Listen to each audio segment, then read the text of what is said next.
¿Se escucha? Yo preferiría, no sé quién Sí, está como profesor, hola. administradora del espacio, pero todavía no, vamos a pausar. Reanudamos la grabación entonces, para comenzar a delinear algunos aspectos que dan continuidad a aquello que veníamos indicando sobre los fines del castigo. Me gustaría retomar, habíamos presentado el panorama de los discursos denominados teorías absolutas y teorías preventivos generales del castigo, y me gustaría si alguien puede enunciar de una manera muy simple los postulados de esas dos perspectivas que habíamos mencionado en la clase anterior, en líneas muy esquemáticas, ¿no? Y sintéticas. ¿Qué dice, o cuál es la palabra clave para pensar la teoría absoluta del castigo? ¿Y qué dice, o cuál es la palabra clave de la prevención general? A ver. La teoría absoluta se centra en la justicia y las teorías preventivas en la utilidad de la pena. Bueno, muy bien. Como en líneas generales es una primera línea divisoria, muy bien. Y yendo ya a lo particular, la teoría o los discursos de la prevención general, en sus dos variantes, positiva y negativa, ¿qué justificación tiene o qué valor positivo le asignan al castigo?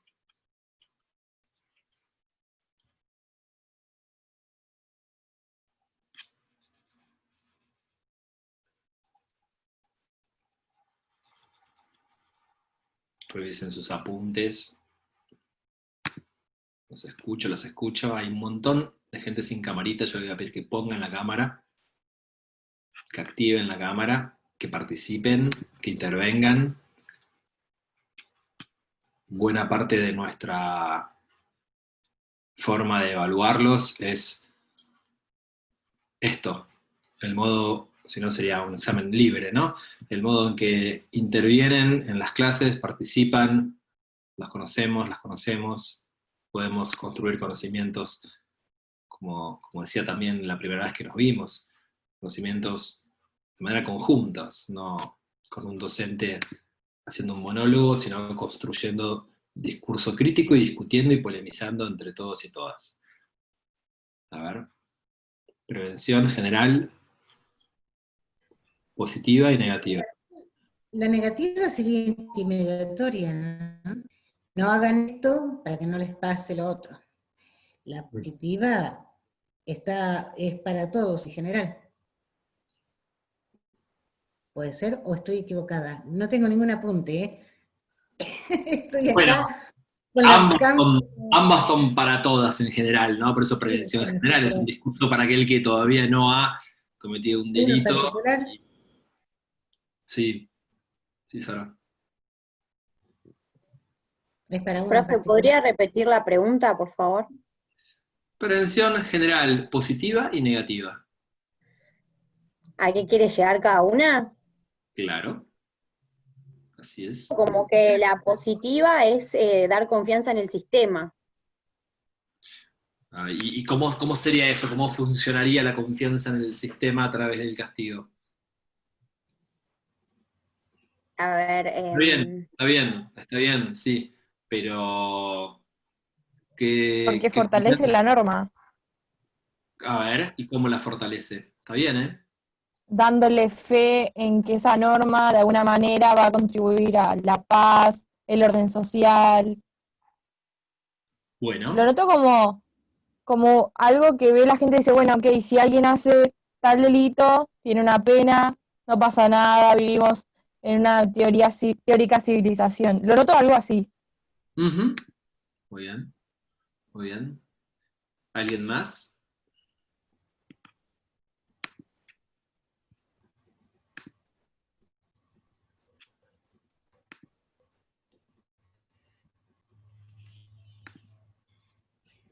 Sería de resocialización, ¿no? La positiva. General. ¿Que no se cumple? No. General. ¿El discurso de la prevención general sería ese? ¿O el discurso de la prevención especial? No, de la especial, claro, tiene La razón. especial. Sobre eso, por Puede eso fallar. no habíamos llegado a conversarlo en la clase de hace un par de semanas, y por eso ahora arrancaremos con esto, pero para eso, insisto, todo lo que podamos recordar, o de los apuntes que tengan, o de las lecturas que hayan hecho, que nos recupere, nos reponga algunas ideas, sería interesante. ¿Algo más que puedan recordar? Bueno, también de la teoría de la prevención general negativa, que al ser dirigida a la sociedad es con un objetivo de disuadir a un posible futuro autor con esta presión de decir, no, pero si vos haces un delito vas a tener una pena, y generar esa, no sé cómo definirlo, psicoacción, porque termina siendo una gran presión social que te dice que no puedes delinquir porque vas a tener una pena ejemplificatoria en algunos casos. Yo lo veo así. Muy bien. ¿Y se acuerdan qué críticas habíamos planteado o desarrollado a estas perspectivas? ¿Lo recuerdan? Yo sí me acuerdo, profe, A las ver. críticas. ¿Sí? En la negativa, que fue la que explicó recién Agustina, que se disocia a las personas a través de la intimidación, eso en realidad, si fuera la lógica de simplemente aumentar las amenazas, eso nos llevaría constantemente a estar aumentando las amenazas para cada vez estar intimidando más a las personas y que a su vez, supuestamente, cometan menos crímenes. Pero eso sería hacer lo mismo todo el tiempo y cada vez las penas serían más graves. Muy interesante ese comentario. Bueno, ¿algo más?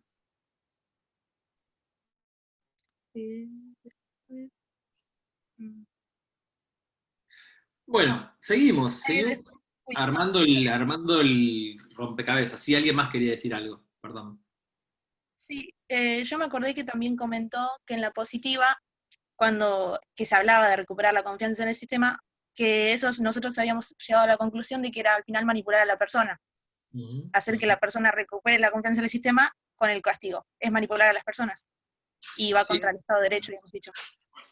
Es uno de los comentarios críticos que se formulan, ¿no? Al respecto. Bueno, muy buenos los aportes, gracias. Entonces, vamos a empezar a pensar ahora, saliendo de los discursos justificadores de la prevención general, en la prevención especial, ¿no? A ver, hay algunos comentarios en el chat de Fernando Pecorale. La negativa sería la que afecta no al delincuente, sino a todos los demás, disuadiendo. Marcos Feltes dice, yo creo que no se comprueba empíricamente que mayores penas, menos delitos. Estados Unidos tiene pena de muerte y tiene más crimen que Europa. Es interesante la reflexión de Marcos. Camila Morro dice, Zaffaroni iba a decir que la pena de muerte es la que va a agotar el catálogo de males crecientes, con ese razonamiento. Bueno, muy bien.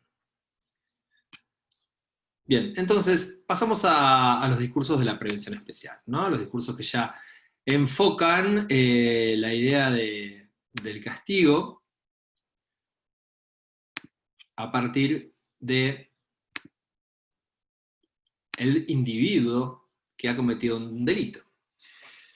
Hay un autor que logró universalizar la prevención especial, y ese, lo escribo acá en el chat, fue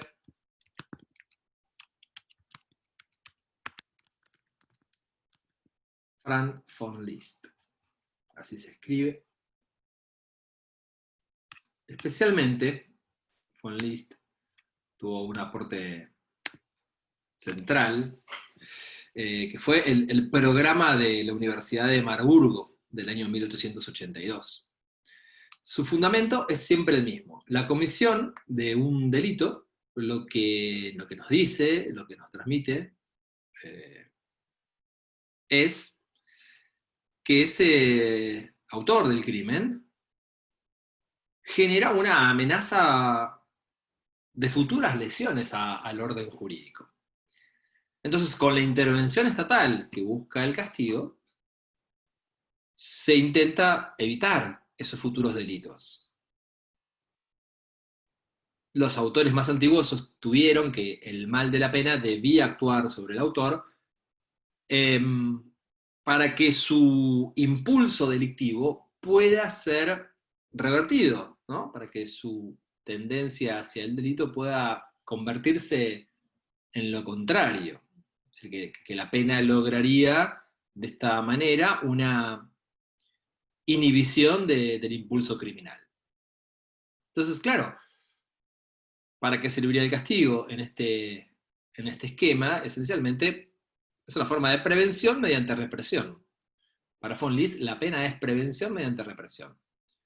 Se justifica la pena por su efecto sobre el autor del delito. La sanción penal evita delitos porque actúa sobre, insisto, el delincuente. Esta es la prevención especial. Y actúa de dos maneras. A ver, ¿cuáles son esas dos formas de expresión de la prevención especial?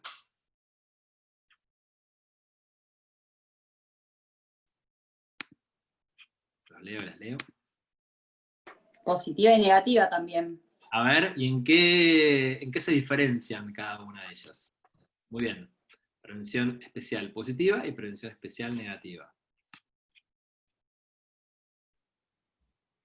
Que la positiva lo que intenta es reinsertar al individuo, como había dicho anteriormente Sara, si no me equivoco, Sí. y que la negativa de alguna forma intenta eliminar al individuo de la sociedad en el sentido de decir, ok, vos delinquiste, ya no sos parte de la sociedad, te tenemos recluido lo más que podemos, no volvés a interactuar, no sos parte. Bien, buenísimo. Vamos ahora, yo no quiero censurarte, Agustina, ni mucho menos, pero vamos a esperar que el resto de los compañeros y compañeras, ya son 5:20, ya se tomaron el café, el mate, empiecen a activarse un poquito y a participar y a prender las camaritas que veo recontra apagadas. Sí, exactamente. La pena, si tiene un efecto sobre el autor del delito, puede actuar neutralizándolo, prevención especial negativa, esa sería la palabra clave que poníamos en ese mapa conceptual, o a partir de la resocialización o todos los discursos que forman parte de la prevención especial positiva. Vamos a analizar cada una de estas. La prevención especial negativa, como dijimos recién, tiene por finalidad neutralizar al autor de un delito. Lo que se logra mediante su versión más extrema, la eliminación de ese sujeto, la pena de muerte, o mediante la exclusión de la comunidad, ¿no? El aislamiento social a través del encierro por determinado lapso. Obedece una lógica bastante simple, ¿no? Como el autor es la causa del delito, nada mejor que impedirle que lo vuelva a cometer, ¿no? Entonces acá la pena se desentiende de cualquier pretensión de mejorar a la persona, sino lo que pretende, lo que busca es neutralizar los efectos de alguien que, y esto fue muy claramente planteado por algunos autores, que es inferior al resto de los ciudadanos, ¿no? Y esto se busca neutralizar a costa de un mal para su persona, pero que es un bien para todo el entramado social, que es un bien para el resto de la comunidad. Esta perspectiva tiene, en ese esquema de intentar buscar ventajas y desventajas o críticas a favor y en contra, desde el punto de vista de su ventaja o de su crítica favorable, es que es un discurso muy sincero, ¿no? Es seguramente la teoría más antipática para la doctrina, porque no solamente se entromete con la personalidad del autor, sino que se desentiende de toda alternativa de modificación por vía de resocialización, aunque tal vez es la teoría o el discurso de justificación del castigo más sincero. Resume el objetivo principal de quien esgrime una determinada pretensión punitiva, ¿no? La idea de que hay que expulsar del seno social por la mayor cantidad de tiempo posible a un delincuente, ¿no? En su versión más contemporánea es el que se pudra en la cárcel que leemos cotidianamente en las redes sociales. A mayor cantidad de presos, menor cantidad de delitos, justamente por ese efecto neutralizador. Así razonan muchos incluso muchos economistas que ahora están hablando de derecho penal, ¿no? Lo podemos ver en sus programas de gobierno. La lógica premial de la economía del castigo tiene este razonamiento de oferta-demanda, ¿no? Bueno, como objeciones, como críticas negativas, podemos presentar un montón, esencialmente, que lesiona a todos los diseños constitucionales, que implica, ahora voy a leer el chat, que implica básicamente una lesión del concepto de persona, previsto en el artículo 1 de la Declaración Universal de Derechos Humanos, y el artículo 1 también de la Convención Americana de Derechos Humanos, cuya autonomía ética le permite orientarse conforme a sentido, ¿no? Por eso que muchos autores dicen cae fuera del concepto del derecho. Y entonces la prevención especial positiva, que, como dijo Sara, parte de una idea construida de la mano de los discursos re, ¿no? Concibe a la pena con la finalidad de resocializar al autor. La pena modifica la personalidad del sujeto que comete un delito, y la pena lo transforma en un individuo apto para vivir en comunidad, ¿no? Se dice que es el discurso constitucional, el discurso contenido en las normas, tanto de nuestro texto superior como de los convenios de derechos humanos, un castigo orientado a la reinserción social, o una pena que tenga por objeto enseñarle a una persona los valores de la vida comunitaria para evitar que vuelva a lesionar los derechos de terceras personas. Ahora, me gustaría que ustedes me digan qué críticas pueden pensar a este discurso. ¿Qué les parece? ¿Qué críticas formularían? A ver, en el chat. En el chat, primero, Camila puso: cuando la reinserción fracasa, se va a apelar a la neutralización de los incorregibles. El discurso de la prevención especial positiva considera la pena como un bien, y de esta manera va a ocultar el carácter penoso de la misma. Perfecto, muy bien. Eso en cuanto a lo descriptivo. En cuanto a lo valorativo, ¿qué críticas pueden formular? ¿Qué críticas podemos formular a esta...? Para mí, Sí, una crítica de la positiva puede ser que esto se puede llegar a pasar, pero sin buenas cárceles, no, ¿entendés? Como que si no tenés agua, si no tenés un lugar bien para cocinarte, asearte o para estudiar, no te podés llegar a reinsertar en la sociedad porque no conseguís trabajo, porque no podés volver a hacer tu vida.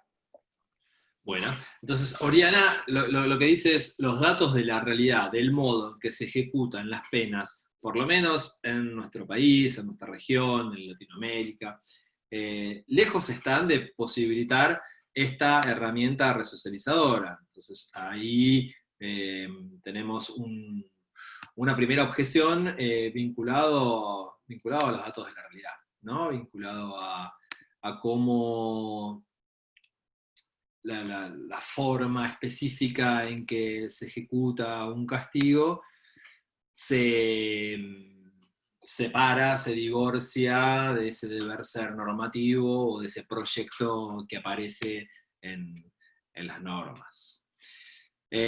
Tomás dice: ¿se pueden llevar a cabo las dos? Por ejemplo, un violador no considero que sea corregible. y por otro lado, un pibe que roba un celular o una cartera es recuperable. Bueno, yo no voy a entrar en consideraciones que son propias de un dios, ¿no? Saber si alguien es corregible o no es corregible no es algo que ningún ser humano pueda determinar, y mucho menos como si fuera, ¿no?, la película Minority Report, ¿no?, esa película de ciencia ficción que permitía anticiparse a que alguien cometa un delito. El derecho penal interviene con posterioridad a los hechos cometidos, no se puede saber lo que una persona va a hacer a futuro. Entonces, la evaluación de si alguien es corregible o no corregible no es una evaluación propia de las ciencias sociales o del derecho, sino más bien es una valoración de la divinidad, ¿no? Una postulación que lejos está de lo que nosotros en esta materia y en el ámbito del derecho podemos llegar a formular. En todo caso no hay categorías de personas corregibles o incorregibles, y ya la misma idea de corrección tiene, como estábamos planteando, algunos problemas. Bernardo dice, yo creo que se trata de reinsertar o resocializar a una persona que nunca estuvo dentro de la sociedad por un estado ausente, y eso lleva a fallar. Bueno, acá me parece que aparece una segunda crítica, ¿no? Una segunda crítica muy interesante que presenta Bernardo, y que es esta idea de resocializar a alguien. Yo no diría que alguien no está socializado o no está dentro de una sociedad, porque pareciera que trazamos una frontera con el otro, ¿no? Nosotros somos los sociabilizados, y ustedes son los bárbaros, los inhumanos. Pero sí diría que digamos, que hay un núcleo de personas que nunca fueron socializadas de acuerdo a los valores normativos que se pretende fijar como la pauta legal, ¿no? Que provienen de otras trayectorias, que provienen de situaciones de violencia y de exclusión social, que en algún punto han significado la ausencia del Estado durante el deber de garantizar su derecho a la educación, su deber de garantizar el derecho a la salud. El Estado aparece por primera vez en la vida de ellos. Un poco de esto va a ser la charla, por eso me estoy tentado, porque es un poco lo que voy a decir en la charla TED, que se va a grabar este sábado, que les iba a spoilear hace un par de semanas. Bueno, este sábado se grabará y ya la verán. Pero es esta idea, ¿no? El Estado viene a resocializarte. Bueno, primero yo nunca pude, digamos, aprender los valores que seguramente nosotros tenemos internalizados como un bien, porque tiene que ver con tu proceso de sociabilización a partir de la violencia y de la exclusión, ¿no? Donde la ausencia estatal, como dice Bernardo, se reemplaza, claro, yo entiendo hacia dónde vas, leyendo tu último comentario, se reemplaza con la aparición del Estado para encerrarte, ¿no? Por la primera vez que tenés contacto muchas veces con el Estado es en forma de un Estado que viene a encerrar. Y entonces, ¿esto se está grabando? Sí, ¿no? Sí, aparece como que se está grabando. Bien. Y entonces hay también un segundo nivel de cuestionamientos o de críticas a la teoría de la prevención especial, ¿no? Esa idea de resocializar a alguien que en realidad nunca pudo adaptarse a ciertos valores de convivencia por su propia construcción, por su propia sociabilización, por su propia historia de vida. Diego dice, también hay una diferencia muy grande en cómo es la vida en una cárcel o cómo lo es en la sociedad. ¿Cómo se puede resocializar a alguien dentro de un espacio que no recrea la sociedad? Y la crítica de Diego es la tercera crítica. Acá venimos en el chat casi que nos estamos poniendo de acuerdo absolutamente en lo que uno podría plantear un orden de cuestionamientos a estos planteos. claro, y le sigo spoileando en la charla TED, alguien dice que pretender enseñarle a una persona a vivir en libertad encerrándolo se asemeja bastante a pretender que alguien aprenda a vivir en libertad o a jugar al fútbol dentro de un ascensor, ¿no? ¿Cómo podría ser factible que alguien aprenda a nadar en una bañadera? ¿Cómo podría ser posible que alguien aprenda a jugar al fútbol adentro de un ascensor y sin pelota? ¿No? ¿Cómo puedo aprender a vivir en comunidad separándome de la comunidad? Y además introduciéndome en un espacio donde están todas las personas que tampoco se pueden adaptar a vivir en comunidad, ¿no? Me introducen en un sitio donde están las personas más violentas de la comunidad y tengo que adaptarme en condiciones que nada tienen que ver digamos, con la vida en el medio libre, tengo que adaptarme a convivir con ellos, y si me adapto a convivir con ellos, eso significa que me adapto a vivir en sociedad. Es muy raro esa forma de resolverlo. Cuanto menos presenta estos problemas. Constanza dice, en cuanto a la positiva, la misma sociedad a veces impide o está en contra, les cuesta más hablar, ¿no? Y les prefieren el anonimato del chat, de escribir acá, pero de lo que se trata es que puedan prender las cámaras y si no las tienen los micrófonos, intervenir, participar y escucharnos. Tratar de recrear de la manera más posible, más factible, las condiciones del aula. Constanza dice, en cuanto a la positiva, la misma sociedad a veces impide o está en contra de la resocialización. El otro día apareció una noticia de un preso que se recibió de abogado estudiando dentro de la cárcel y hubo muchos comentarios negativos. Lo vi, fue en La Plata, los comentarios fueron fantásticos, incluso de estudiantes de Derecho, de muchos estudiantes de Derecho que se quejaban, de cómo puede ser que este tipo haya tenido la posibilidad de acceder a una computadora, a mí me cuesta mucho conseguir una computadora y poder estudiar Derecho, y este tipo se recibió de abogado, es una vergüenza. Insólito, yo creo que alguien que tiene ese razonamiento, la verdad es que sería difícil que se pueda recibir de abogado, ¿no? Porque desconoce el derecho a la educación, esencialmente. Ya no se trata de cuestiones penales, sino del desconocimiento de un derecho que es universal, ¿no? Te lo enseñan en el colegio, entonces que alguien pueda decir eso. Pero sí, los comentarios fueron muy negativos, entonces esto lo vemos mucho. Gran parte de la sociedad quiere castigo, en términos de sufrimiento y de producción de dolor, y no posibilidades de readaptación a una vida comunitaria. Valentina dice, además de la prevención especial negativa, ¿no sería tomar al delito y con eso reprochar la existencia de la persona en sí?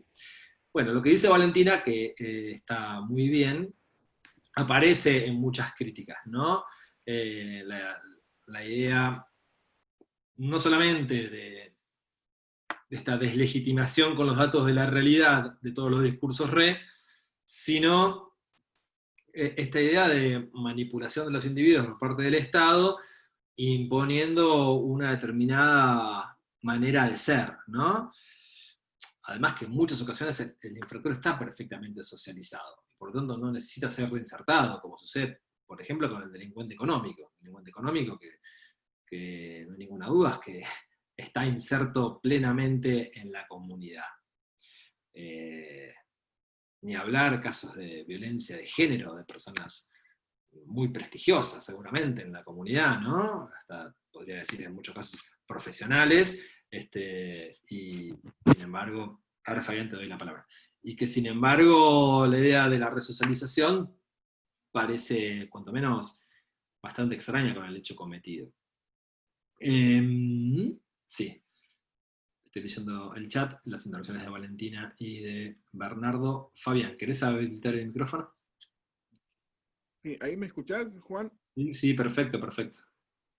Bueno, mira, yo creo que cómo se llega al derecho penal, digamos, de última ratio, digamos, o sea, cómo interviene el derecho penal de última ratio, es porque cuando fallaron todos los estamentos del Estado, la escuela, el jardín, la salita del barrio, etcétera, digamos, todos los dispositivos del Estado, se interviene el derecho penal, digamos, como última ratio, como último lugar, espacio que es ahí donde empiezan, no sé si es la respuesta es es que nunca estuvieron insertados dentro de algún lugar en el Estado, digamos, o una intervención mínima como para decir, bueno, lo educamos o tratamos de ayudar a esta gente. Creo que pasa por ahí, que fallaron todos los estamentos del Estado.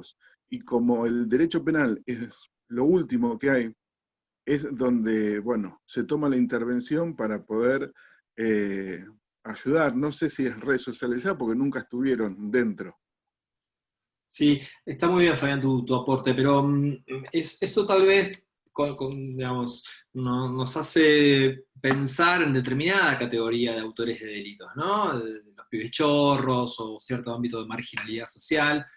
Vuelvo a insistir que hay delitos de cuello blanco, delitos económicos, delitos asociados a la violencia de género, de personas que están absolutamente socializadas, ¿no? Autores de delitos culposos, ¿no? Que cometen delitos en el tránsito vehicular, o en otros espacios, como puede ser un profesional médico, un arquitecto, etcétera, que cometen un delito culposo por negligencia, un abogado, una abogada, delitos cometidos desde el Estado, funcionarios judiciales, jueces, juezas, fiscales, que cometen delitos, y sin duda que están en el concepto nuestro de socialización, plenamente adaptados a las pautas de vida comunitaria. Entonces también ahí hay un discurso que solamente se concentra en determinada categoría de autores de delitos, sobre todo delitos violentos, delitos que tienen que ver con la afectación a la propiedad, ¿no? Robos en el espacio público, esencialmente.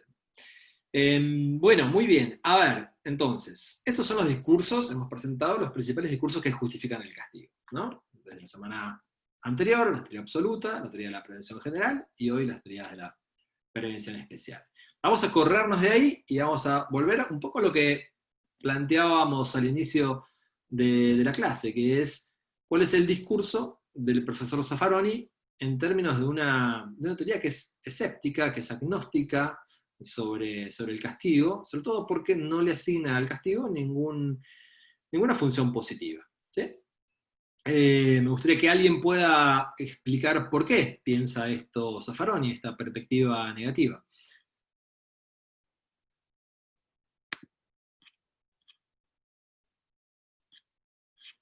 Algo que venimos trabajando ya desde la ficha de debate entre Nino y Zaffaroni, ¿no? Ya es algo que deberíamos tenerlo medianamente claro. Abrimos el micrófono, a ver quién quiere explicar mínimamente el pensamiento de Zaffaroni sobre la pena, sobre el castigo.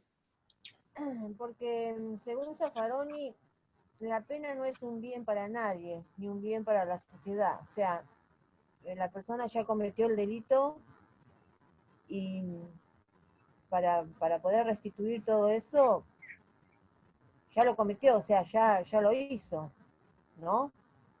O sea que la pena no tiene un bien en sí mismo. Es Muy lo bien, que yo entendí. Muy bien, Cecilia. ¿Cómo están? ¿Cómo están nosotros? Sí. Saliendo, doctor, ¿Sí? iba a decir, saliendo, gracias a Dios. Sí. Bueno, me alegro mucho. Esperemos que dentro de 2 meses no nos volvamos a contagiar, porque si dentro de 2 meses te volvés a contagiar, Bueno, lo importante es que estén bien y que ya hayan atravesado este momento complejo. No, lo hemos atravesado, gracias a Dios, bien. Bueno, me alegro mucho. A pesar de todo. Y otra opinión... Bueno, ¿alguien más? ¿Algún aporte más, además de lo que dijo Cecilia recién? Que dice que en su opinión no puede demostrarse científicamente que la pena tenga un fin positivo porque el sistema judicial hace una selección de los casos que van a ser procesados en un sistema penal. Muy bien. Alcira dice, llega a llamar a jaulas a las prisiones, y eso es un poco algo que ya superamos acá porque fue objeto del debate, ¿no? Nino Zaffaroni sobre las metáforas y las explicaciones. Pero más concretamente quería que alguien pueda bien decir Profe. por qué es una perspectiva agnóstica, qué significa ser agnóstico o negativo respecto de la pena. Es esencialmente estimar que la pena es un mero acto de poder, que solamente tiene una explicación política, y entonces la construcción de un concepto negativo y agnóstico de la pena implica que la pena es, primero, una coerción que impone una privación de derechos o un dolor que no repara y que no restituye, y que tampoco detiene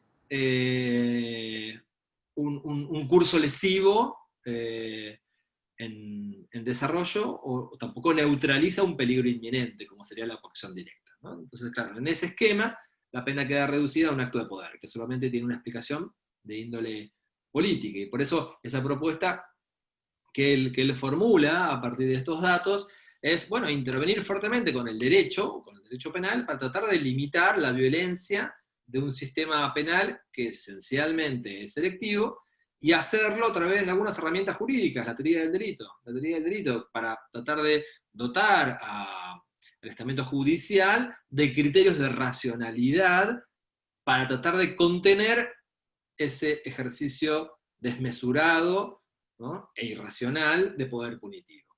Y para eso él propone, bueno, una serie de principios o de preceptos que son los que están estudiando junto a la doctora Camadro, en la unidad de principios y de preceptos, principio de reserva legal o de máxima legalidad en sentido estricto, principio de máxima taxatividad, principio de no retroactividad, principio de máxima subordinación a la ley penal, principio de representación popular, de limitación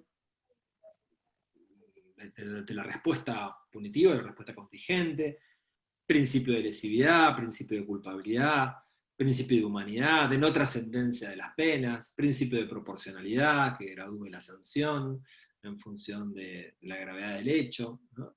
Entonces, ese esquema pretendería darle no una racionalidad, pero sí una forma de contención a la violencia irracional y desmesurada que implica ese acto de poder en términos de poder punitivo. Bien, alguien quería decir algo, creo. Dijeron, profe, ¿algún aporte o algo para comentar? Bien, y ahora me gustaría salir de este discurso y pensar en las perspectivas abolicionistas. ¿Se acuerdan que en aquel debate Nino decía que Zaffaroni era abolicionista, y Zaffaroni le explicaba que no, que tiene una perspectiva negativa sobre el castigo, pero que no era abolicionista? ¿Qué es el abolicionismo? ¿Alguien puede explicar en qué consiste el paradigma abolicionista? ¿Alguien ha leído algunos autores que hemos subido al campus? A ver, las escucho. ¿Tendrá que ver con la abolición de algo, como terminar definitivamente con algo? Es posible, sí, si uno lo piensa. Incluso el movimiento abolicionista es muy amplio, ¿no? En algún momento fue la abolición de la pena de muerte. En perspectiva de las luchas feministas, hay también una visión abolicionista sobre el ejercicio de la prostitución frente a las alternativas de su reglamentación en términos de ejercicio de derechos. Y acá lo que estamos hablando dentro del sistema penal es de pensamientos, de ideas, de construcciones que proponen en su visión más extrema la lisa y llana abolición del sistema penal y su reemplazo por otro tipo de respuestas distintas a la imposición de poder punitivo, y en su versión, si se quiere, más contenida, la abolición de la pena privativa de libertad en la cárcel, ¿no? O sea, la habilitación de un sistema penal que tenga una serie de sanciones diferentes a la privación de libertad. Bien, el abolicionismo, en tanto paradigma, suele tener como referencia teórica los trabajos de algunos profesores nórdicos, ¿no? Nils Christie, un sociólogo noruego, Luke Hulsmann, un criminólogo holandés, que estuvo en la Facultad de Derecho de Mar del Plata hace unos años ya, y bueno, y Thomas Mathiesen, que es un sociólogo noruego. Bueno, son autores que cuestionan la operatividad real del sistema penal, la validez de sus presupuestos institucionales, y entonces han intentado desarrollar criterios racionales de criminalización a partir de la posibilidad de abolir el sistema penal en su totalidad, debido a la abrumadora contraproductividad del sistema en relación a sus objetivos, ¿no? Digamos, las tres razones que, por ejemplo, Hulsmann ha sostenido históricamente para cuestionar el sistema penal es que roba el conflicto a las víctimas, el Estado se apropia de un conflicto que es de un particular, ¿sí? Que causa un sufrimiento innecesario y que apenas influye, apenas incide en aquellos que se ven directamente involucrados. Claro, la abolición del sistema penal tendría dos efectos importantes, ¿no? Por un lado, se eliminarían los problemas sociales que causa el propio sistema penal, como la fabricación de personas culpables, como la estigmatización de determinadas categorías de ciudadanos, los prisioneros especialmente, el robo del conflicto por el Estado, la posibilidad de pensar en términos de restitución y reparación del daño, los conflictos, la marginalización de determinados grupos sociales, etc. Y permitiría, en segundo término, pensar y articular otros modos de solución de conflictos mucho más vinculados con la experiencia inmediata de aquellos que están directamente involucrados, ¿no? Y reducir, bueno, la aplicación del sistema penal a partir de alternativas a situaciones problemáticas, ¿no? Reemplazando ese control penal por otras formas de control social compensatorias, terapéuticas o conciliadoras. Claro, uno podría pensar también en críticas a estas perspectivas, ¿no? El gran problema que uno advierte, y ustedes podrán cotejar en los libros y en los manuales de derecho penal, es la ausencia de una teoría general del Estado abolicionista, ¿no? Que es un fundamento ético y un contenido programático a las instituciones básicas de un Estado de este tipo, más allá de las genéricas propuestas de reemplazar la pena por sanciones civiles, o por mecanismos composicionales, o por reacciones espontáneas. Bueno, lo cierto es que estas teorías no han elaborado una teoría general de la coerción estatal que explique qué situaciones y qué instituciones concretas van a abordar los conflictos que actualmente caen bajo la órbita punitiva. No es difícil imaginar estas alternativas para conflictos que involucran la propiedad o el honor, los poderes públicos. Ahora, lo que no sabemos es cómo podrían funcionar esas genéricas propuestas abolicionistas en hechos tales como un genocidio, o casos de terrorismo, o casos de homicidios, femicidios, o delitos contra la libertad sexual, ¿no? Claro. Sobre todo por una idea también muy importante, que creo que aparecía ahí en el debate entre Nino y Zaffaroni, y es esta idea de que la ausencia de penas estatales no eliminaría otras formas de venganzas privadas, ¿no? Supongan que de un día para otro se derogan todas las leyes penales y se establece, bueno, que todas las discrepancias al respecto van a ser resueltas por la vía civil. Eso va a significar la desaparición de los castigos, y evidentemente no. ¿Por qué? Porque es de suponer que algunas víctimas van a comenzar a reaccionar frente a las agresiones y van a aplicar penas por sí mismas, ¿no? Lo hablábamos el otro día cuando comentábamos las películas que nos quedamos más allá del tiempo previsto, ¿no? Y eso es algo algo central que tiene que ver con que la pena, en definitiva, la pena estatal, lo que busca es dotar primero de un proceso penal para determinar si esa persona ha cometido un delito, algo que no tienen los linchamientos ni las reacciones de venganza privada.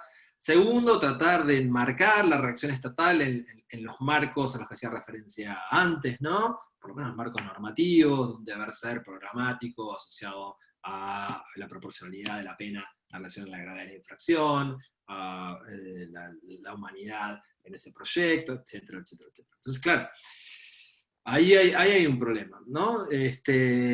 Uno podría pensar en alguna opción más bien de un derecho penal mínimo, alguna opción de aquellas que presentan, por ejemplo, si la pongo en el chat, profesores como Luigi Ferraioli o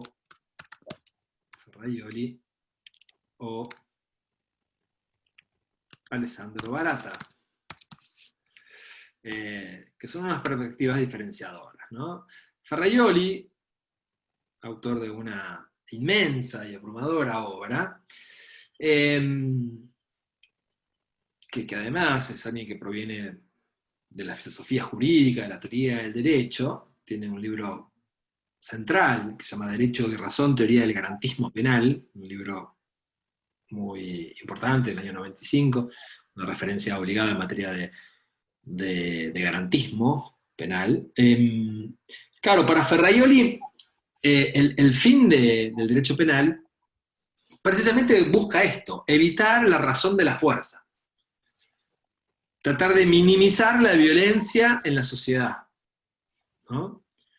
Es razón de la fuerza el delito, es también razón de la fuerza la venganza. En ambos casos se verifica un conflicto violento por medio de la fuerza, ¿no? Por la fuerza del delincuente en el primer caso, por la de la parte ofendida en el segundo caso. La fuerza es en las dos situaciones arbitraria e incontrolada. Entonces, la ley penal en Ferraioli está dirigida a minimizar esa doble violencia. Por un lado, previniendo la comisión de delitos en su parte prohibitiva, ¿no?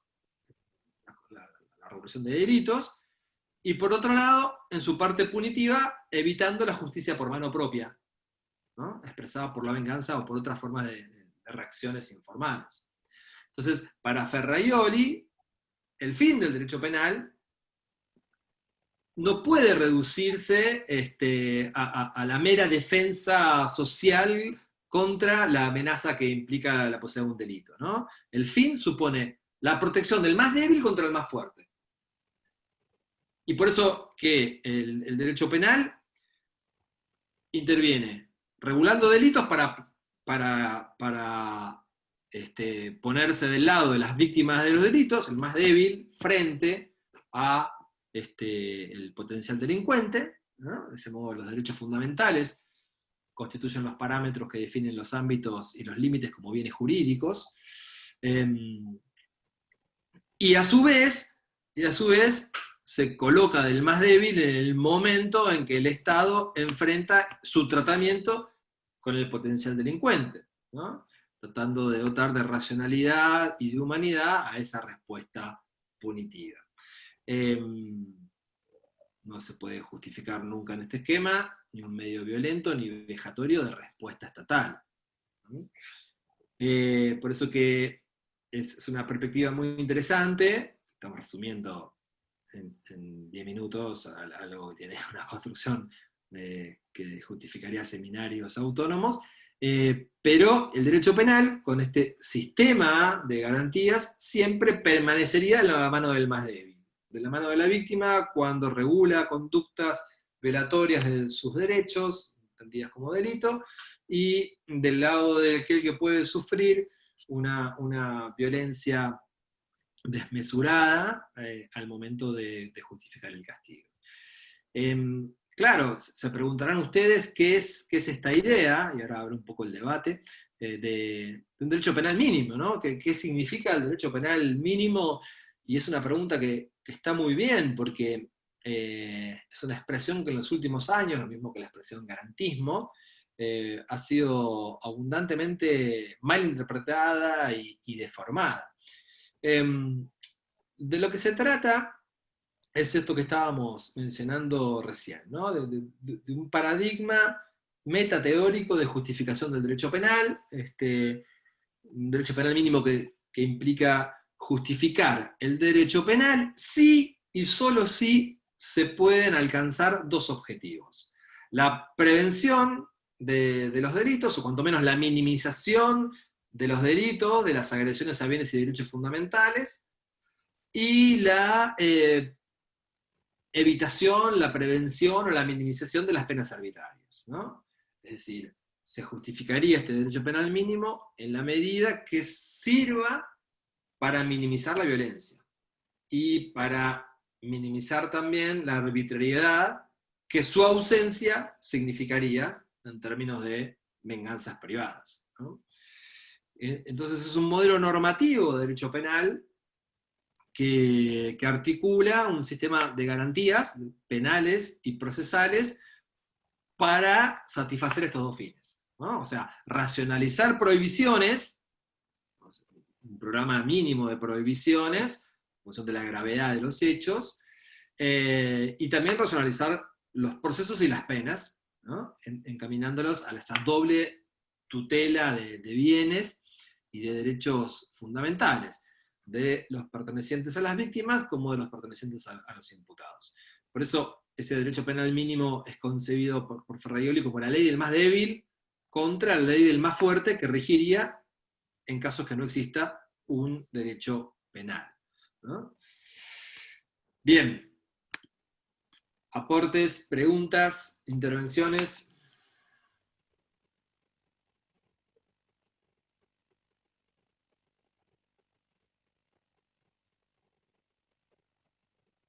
Bueno, veamos entonces lo siguiente. ¿Cómo juega todos estos discursos de justificación del castigo? De la mano de algo que ha aparecido en el último tiempo, los últimos años, y que ha procurado encontrar lo mejor de cada discurso para construir un híbrido, si se quiere, que se llama, lo pongo en el chat, la teoría de la unión, ¿no? La teoría de la unión, que es una forma que han contemplado algunos autores de articular una solución, insisto, que aproveche los aspectos más positivos de cada una de las teorías del castigo, ¿no? Que intenta amalgamar en una línea de coherencia discursiva una justificación del castigo, tomando en cuenta lo siguiente. Por un lado, el criterio preventivo general al momento legislativo, es decir, hay un perro ladrando que me está distrayendo, así que vamos a ver quién tiene el perro que me distrae para silenciarlo. Bien, serían las teorías mixtas, pregunta Ariadna. Algo de eso, Ariadna. Sí, exactamente. Insisto, se los pongo acá como si fuera una pizarra. Al momento de la sanción legislativa de una conducta como delito, ¿qué teoría aparece? ¿Qué les parece?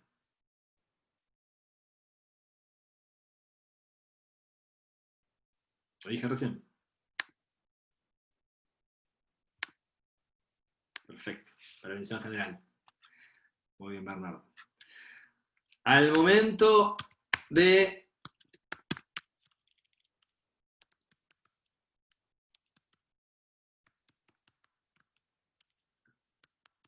es el proceso penal, se encuentra la persona reprochable, culpable de un delito, y el juez tiene que graduar la pena. Ya el legislador le ha dado el parámetro, por ejemplo, de 1 mes a 6 años en el caso del robo. Al momento de graduar esa pena, ¿qué discurso, qué teoría, qué justificación del castigo ingresaría en consideración? ¿Qué les parece?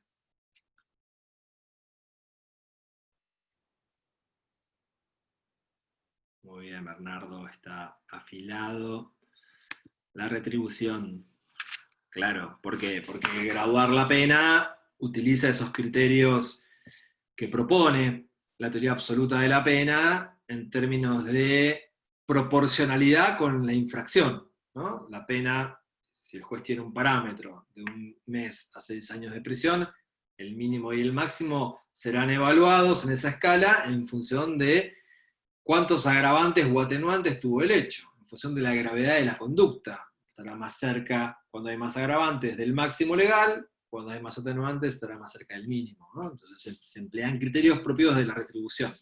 En el momento de la determinación judicial de la pena, o de la graduación de la pena. Y finalmente, en el momento de la ejecución de la pena, es decir, en el momento en que alguien ya ha sido declarado culpable y se comienza a ejecutar el castigo, ¿no? Se lo puse ahí en el chat, y Bernardo ya lo tenía preparado, y utiliza, sí, para retirarse, exactamente. Y utiliza muy bien la prevención especial, ¿no? Me está spoileando todas las respuestas. La prevención especial, ¿por qué? Porque para poder pensar en algunas de los institutos de liberación anticipada, libertad condicional, libertad asistida, salidas transitorias, todo aquello que resuelve el juez de ejecución penal en el momento en que se hace efectivo el castigo, se empieza a pensar en la adaptación de ese penado a las pautas de convivencia, ¿no? Su conducta, sus posibilidades de tener un domicilio, de tener un trabajo, de tener un medio de contención social, es decir, todo aquello que tiene que ver con la resocialización. Entonces, la teoría de la unión toma en cuenta estos 3 parámetros. Para graduar las penas en el Código Penal y fijar sanciones, la prevención general, especialmente el discurso de la disuasión, ¿sí? Evitar que otros se puedan ver tentados a cometer delitos, ¿no? Entonces, el legislador penal, cuando se contempla una respuesta punitiva, aparece con vital importancia el discurso de la prevención general. En el momento del proceso penal, cuando el juez encuentra culpable a alguien y tiene que graduar la pena, determinar judicialmente la sanción, aparece la incidencia del discurso de las teorías absolutas del castigo, con la idea de proporcionalidad, etc. Y finalmente, en la fase de cumplimiento de la pena, cuando se empieza a evaluar el fin de la pena o alguna salida precisamente anticipada, cuando se ha cumplido una determinada cantidad de la sanción, ¿no? Generalmente 2/3 de la pena, etc. Bueno, las pautas resocializadoras son las que ingresan en este juego. Entonces, ahí vemos una mixtura criticada por algunos autores, porque en definitiva es como una especie de mezcolanza, una especie de coctelera, como si metiéramos todo en una licuadora, ¿no? Y mezclamos todas las teorías ahí y sacamos un poquito para cada uno. Pero bueno, eso es un discurso que algunos autores han sostenido en el último tiempo, intentando, bueno, concretar esfuerzos precisamente para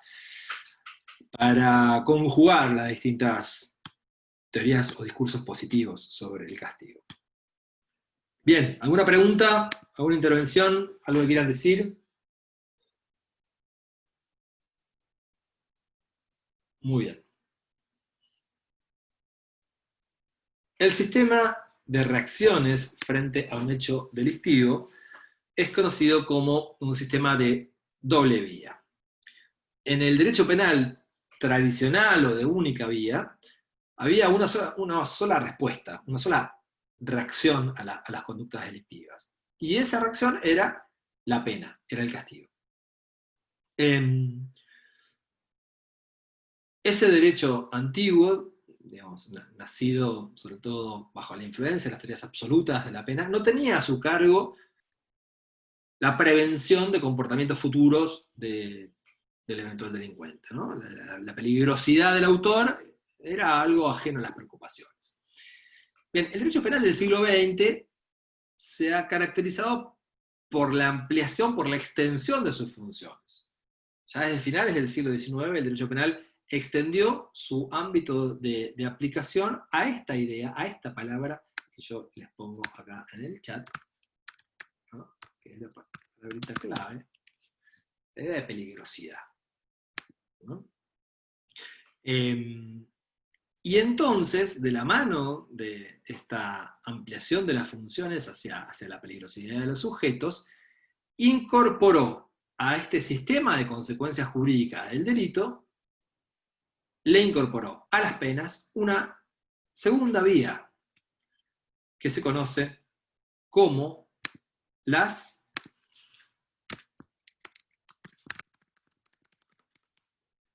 medidas de seguridad. Las medidas de seguridad. Ese sistema resultante, entonces, de penas por un lado y de medidas de seguridad por el otro, se llama un sistema penal de doble vía. En ese esquema del derecho penal moderno, el sistema resultante, penas, medidas de seguridad, ¿no?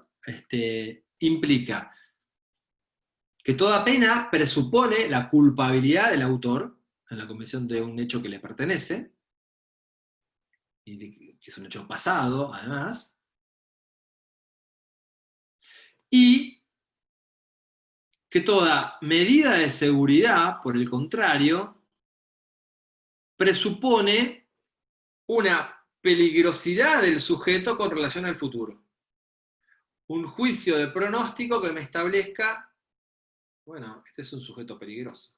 Independientemente del monto de la pena que se le fije, el Estado tiene que pensar alguna herramienta para evitar que esa peligrosidad se traslade a acciones concretas. Bueno, mucho se ha escrito, como vemos, sobre las teorías de la pena y muy poco sobre las medidas de seguridad. Y muchísimo menos sobre las medidas de seguridad previstas en la ley penal para las personas con padecimientos mentales, declarados inimputables y por ende no culpables. Entonces, como punto de partida, las medidas de seguridad se distinguen de la pena porque no contienen un reproche personal al autor del delito, ¿no? De modo tal que solo persiguen fines preventivos especiales. Esencialmente la corrección del autor. Esencialmente la protección de la ciudadanía, la defensa social comunitaria frente al autor de un delito. Como decía recién, en el derecho penal clásico no existían las medidas de seguridad jurídico-penales, aparecen por primera vez en el Código General Territorial Prusiano de 1794, donde se establece que los ladrones y otros delincuentes que por sus depravadas tendencias puedan convertirse en un peligro común para la sociedad, aún después de cumplida la pena de prisión, no serán liberados hasta tanto no den una explicación de cómo pueden estar en condiciones de, decía así esta norma, alimentarse de manera honesta. De modo tal que la pena se manifiesta insuficiente, ¿no? Graduar una sanción de privación de libertad temporal es insuficiente si ese sujeto, después de vencida la pena, continúa demostrando una conducta de peligrosidad hacia el resto de la sociedad. Y entonces, la distinción entre penas y medidas de seguridad que contempla nuestra ley permite pensar que la pena es la consecuencia jurídica a una conducta típica, antijurídica y culpable. Mientras que la medida de seguridad es la reacción del ordenamiento legal, la consecuencia jurídica, ante la comisión de una conducta que es típica y antijurídica, pero que no es culpable. Que no es culpable. Esa conducta no se la voy a poder reprochar al sujeto. Ya sea porque éste ha sido declarado inimputable en el proceso penal, o sea, que no tiene capacidad de culpabilidad, que no tiene capacidad de entender la criminalidad de la conducta que ha realizado, ni de dirigir sus acciones, o ya sea que la ley establece una presunción a través de la cual se lo considera inimputable por su edad. Se lo considera que no corresponderá la aplicación de la pena por pertenecer a una determinada franja etaria. Doble sistema. Pena, consecuencia jurídica de una conducta típica, antijurídica y culpable. Medida de seguridad, consecuencia jurídica ante la comisión de una conducta típica y antijurídica. Eso es clave, ténganlo presente, porque no es que se impone una medida de seguridad para las personas con padecimientos mentales. No. Es necesario primero verificar que esa persona con un padecimiento mental haya realizado una acción típica y antijurídica, una acción típica, o sea, adecuada a la descripción abstracta y genérica que contiene el Código Penal, en los tipos penales, por un lado, y además antijurídica, no justificada por el ordenamiento penal ni por el resto del ordenamiento jurídico. Nada más que no será culpable en términos de reproche. Y entonces se abre algo con lo cual cerramos y abrimos la continuidad para la semana que viene con las lecturas que tienen complementarias ya subidas al campus. La idea de pensar y de estudiar las medidas de seguridad para inimputables o personas con padecimientos mentales,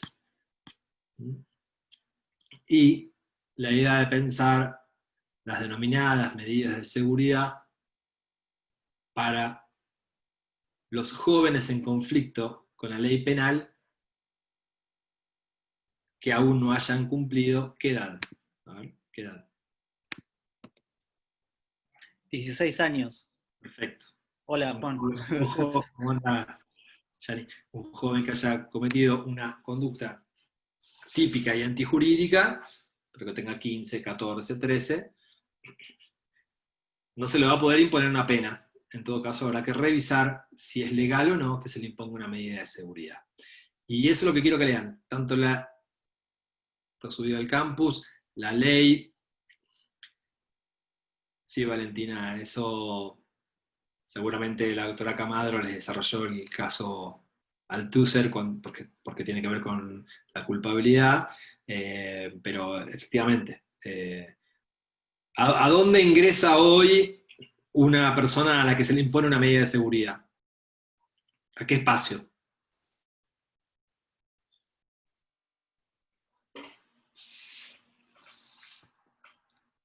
¿En dónde se aloja a una persona a la que se le impone una medida de seguridad? ¿A un reformatorio? No me acuerdo el nombre. Esa palabra ya ha sido hace muchos años. Sí, sé que no es la palabra, pero... Si es un joven en conflicto con la ley penal, ingresará en un centro de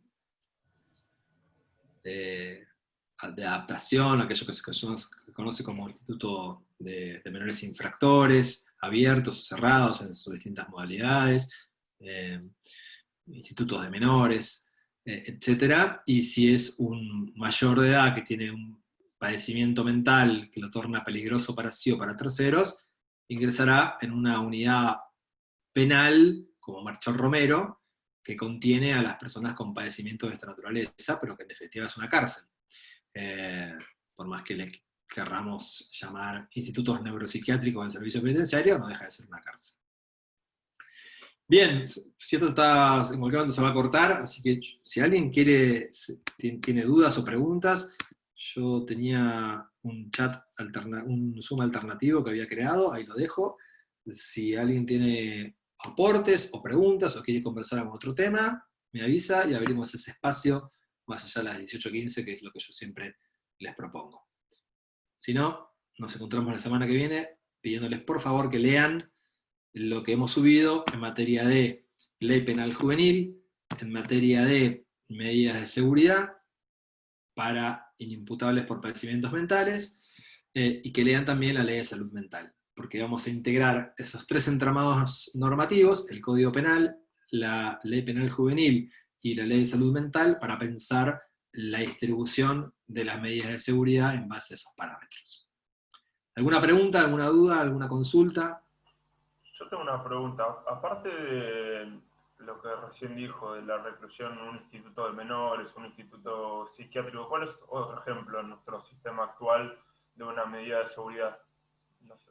¿Hay otros o sería eso? No, pero hay algunos sistemas legales que hoy están empezando a retomar algunas pautas de continuidad de control estatal después de vencida la pena, básicamente para ofensores sexuales.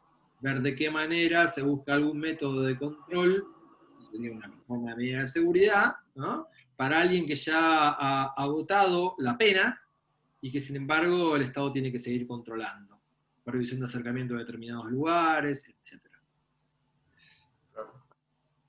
Lo charlamos la semana que viene, si esto se corta. Bernardo pregunta si las inhabilitaciones son medidas de seguridad. No, son penas. Las penas son pena privativa de libertad, pena de multa y pena de inhabilitación, ¿no? Está claro que la pena de reclusión como tal no existe y está contemplada como pena de prisión. Pero la inhabilitación es una pena. Se impone a alguien que cometió una acción típica antijurídica y culpable, que cometió un delito, ¿no? La pena de inhabilitación para ejercer un cargo, por ejemplo, o para hacer una actividad, conducir vehículos. Es una pena. Y que el presupuesto es un delito. La medida de seguridad no tiene como presupuesto un delito, porque no hay culpabilidad en el agente, no hay posibilidad de formar un reproche. Hay una acción típica y antijurídica, eso sí.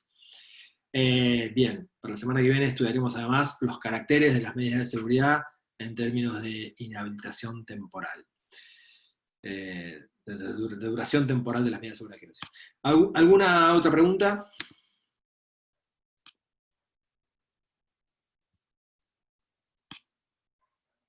¿Nada más? Bueno, entonces los libero, las libero y nos reencontramos hablando de medidas de seguridad la semana próxima. Cuídense. Muchas gracias, doctor. Chao, Gracias. Chao, hasta luego.